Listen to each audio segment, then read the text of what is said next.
Blackhawks, for better or for worse, pick up a point versus the Predators, but lose 3-2 in overtime. Filip Forsberg scores the overtime winner. This game started off really well. I thought the first period for the Blackhawks was pretty strong. They did suffer with some turnovers in their D zone, but outside of that, I thought in the O zone, they played really, really well. There was a lot of chances, a lot of shifts where the Blackhawks pressured pretty consistently and created multiple chances on some shifts, which you haven't seen a ton, especially to start games. The first period, these past couple games for the Blackhawks has been a real struggle point for them, but I thought tonight it was much better and they were getting pressure and generating chances. I thought Levchinov was playing really well, especially in the first frame, and then the second line of Bertuzzi, Nazar, Lardis was playing really, really well as well, and that line actually scored in the second period. It was Nick Lardis on a 2-on-1 break. He went to pass backdoor to Frank Nazar, but the puck got deflected in off a Nashville stick, and it ended up being Nick Lardis' sixth NHL goal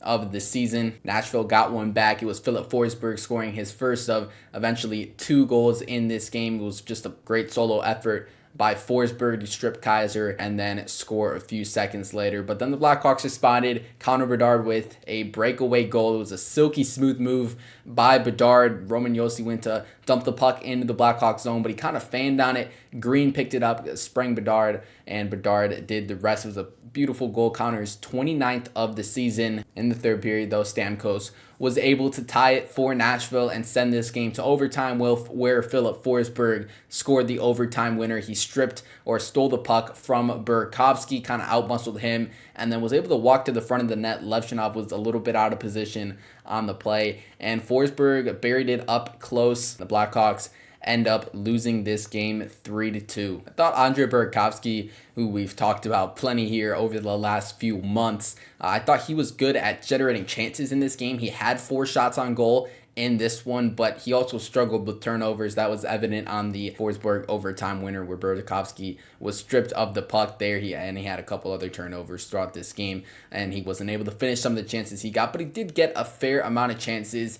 It leads us, though, into an interesting situation to monitor this week, where Anton Frandell is coming over. His Swedish season ended yesterday, so he's on his way to join the Blackhawks on this upcoming road trip in the East Coast. Sounds like either a Tuesday or Thursday debut is likely for Frandell. And it also sounds like he's going to play on the top line with Connor Bedard. So it's either going to be Ryan Green or Andre Burakovsky being bumped off that first line. It's going to be interesting to see where it ends up being. I'm planning to have an article come out on Twitter, so make sure to follow over there at Blackhawks Focus. I'm going to go through some mock lines with Frandell and then with Boisvert in the lineup, as well as Sasha Boisvert should be hopefully joining the team as well on this upcoming road trip. So those are 2 exciting things to monitor, and it's going to be interesting to see how these forward lines shake out. Still missing Andrew Mangiapane, who was out again today with an upper body injury. Nick Lardis was skating up on the second line today after being on the fourth line for pretty much his whole stint here in the NHL, so it was great to see him get top 6 minutes in. I thought he played well. He scored in this game, but he also got a few other chances,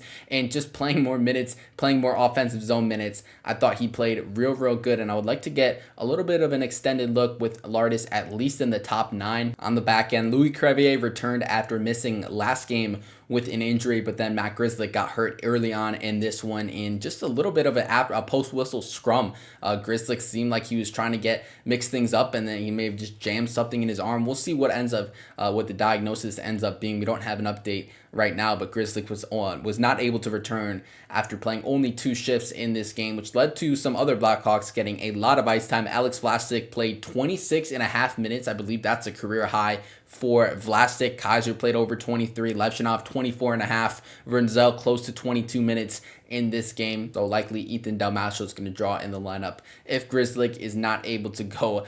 Potentially Kevin Korchinski gets back up with the team, but I'm really not counting on that based off how his last NHL stint went. Blackhawks picked up another point in this game, which I don't really know if that's a good thing, as they are kind of out of the playoff picture still, but the standings now stand as the Blackhawks with the 3rd best draft lottery odds, 65 points in 70 games. They're tied with the Rangers, and then the Flames are 2 points below the Blackhawks. The Flames have 1 game in hand. They've only played 69. The Blues have been really good since the Olympic break. They have 67 points in 69 games. So hopefully they can keep a little bit of a hot streak they have going, keep that up and kind of play themselves out of the draft lottery picture. Florida pick is worth monitoring, as well as of right now, the Florida would be able to keep that pick as they are 9th worst in the standings. Remember, that pick is top 10 protected, but it's really close towards the bottom of the standings. Florida could easily jump out of that top 10 in the black and be at like the number 11 spot or 12 spot in the draft, I guess, in draft lottery odds, and that would favor the Blackhawks getting that pick and getting a good Florida pick there. So we'll see how that shakes out. But both those picks, the Blackhawks and the Panthers pick, it's worth monitoring here down the stretch. Want to get into some takeaways here over on Twitter at Blackhawks Focus. First one says, Burt, Nicky, and Bedsy all over it. Artie was everywhere. Vlasic, Rinzel, and Kreve worked hard and were active. Just can't believe we're still rolling Berkey out with the top line minutes with his current stat line and clearly failing the eye test. It is kind of crazy, bro. I think Burakovsky, after tonight's or this afternoon's game, 2 points in his last 27 games playing on a top line with Connor Bedard. That's straight up bad. He was generating some chances in this game, which I guess is good, but that production like speaks for itself. That's kind of like unexcusable when you're playing on a top line with Connor Bedard.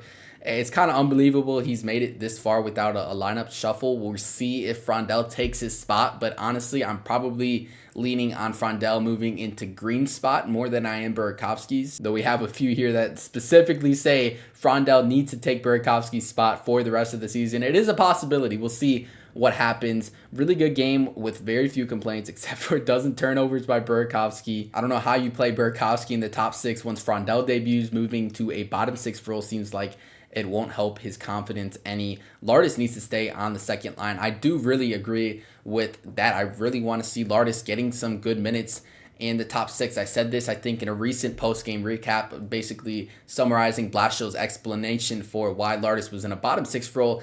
And I guess in theory, it kind of makes sense, but I still disagree with it. I still think that Lardis, like tonight, needs to be in a top 6 role. But even tonight, he only played 13 and a half minutes. That's not that many. That's like third line minutes. So hopefully we can continue to see his ice time increase, because there's really no reason to bury him in the lineup here down the stretch. Could read a few more, but they're all talking about Burakovsky, so I think I'm just going to end it there. I am, again, keep an eye out on my Twitter at Blackhawks Focus for some Frondell and Boisvert updates. I'm going to be posting some more content over there regarding those two players and looking forward to their debuts, which should be happening this upcoming week, so that's super exciting. If there's any other big news, maybe I'll jump on here and make a video right here, so make sure to subscribe for that. Stay tuned for that. If not, though, the next video will be a post-game recap after Tuesday's game in New York against the Islanders, potentially with a couple debuts to break down.